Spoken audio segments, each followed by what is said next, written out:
Can anybody top this crazy job interview? Okay. You look at a job. Now, this one's on ZipRecruiter. So, you're very interested. You look up the company, you call, and you apply online through ZipRecruiter. And it's just, one button. So, you call the company and they say, well, it takes a few days to get a hold of the hiring manager.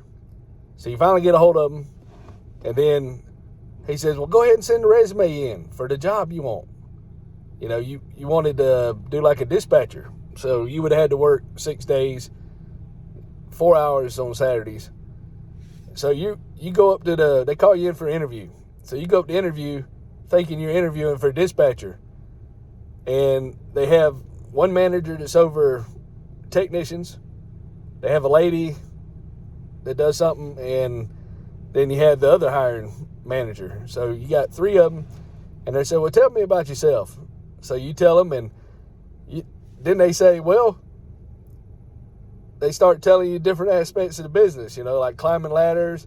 Oh, one job will be here. You won't have to go nowhere. And I said, well, I thought I was here for the dispatcher job. Oh, no, that job's been filled. So then they take you all over the place.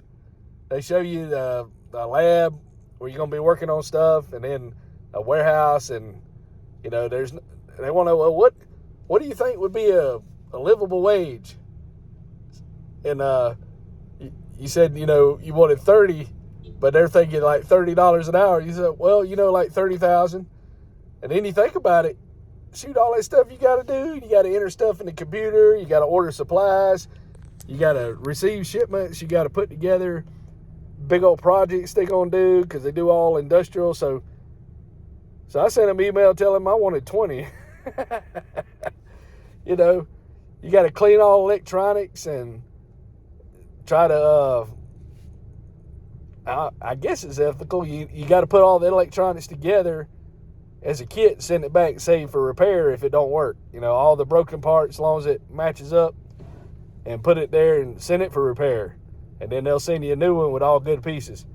They said that's the only way to do it. So you go there for a dispatcher job, and then you're leaving.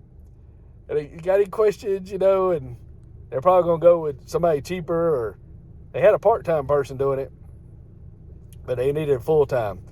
So there's a lady up there. Now, this is kind of funny.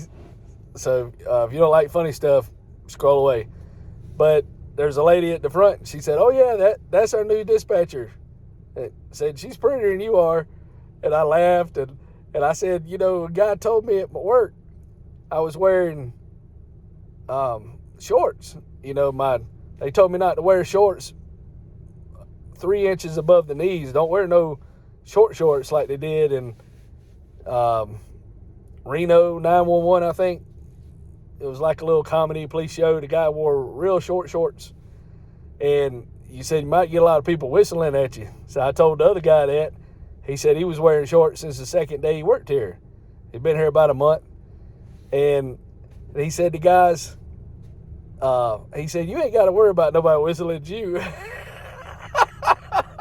So I told him that. And he said, well, I'm the same way. The hiring manager said, yeah, I go to the beach. He said, I take my shirt off. They can tell I'm a tourist. So, yeah, we was just having a good time. The lady just kind of like, I don't know if what they're saying is appropriate or not, She's like,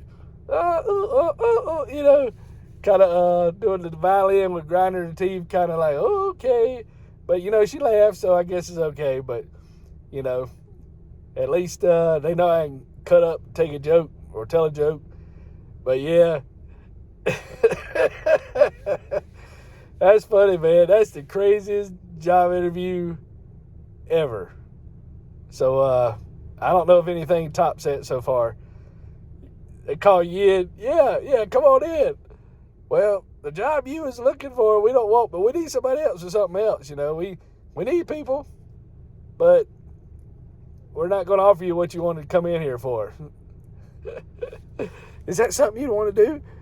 Are you sure you want to do it?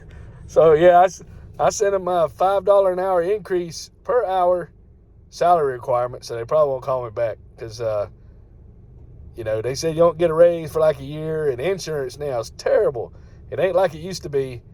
Used to, you paid your premiums, and unless you had something major, you didn't have to pay anything. Now, you had to pay your insurance premiums, and then you got to meet a deductible before your insurance even pays. So, you're going to have to pay something. I wish they just charge more on the insurance, and you don't have to meet no deductible. I'd rather do that instead of having to come up with a deductible, because I'm going to need insurance. My wife's on like 29 prescriptions. I'm on 5.